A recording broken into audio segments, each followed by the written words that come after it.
press and hold this button, then turn on the ignition, release, then press again, then turn off the ignition, press and hold this again, turn on the ignition, keep holding, inspection reset,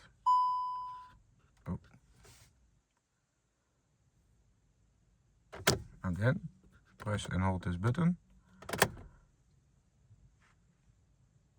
keep holding, okay.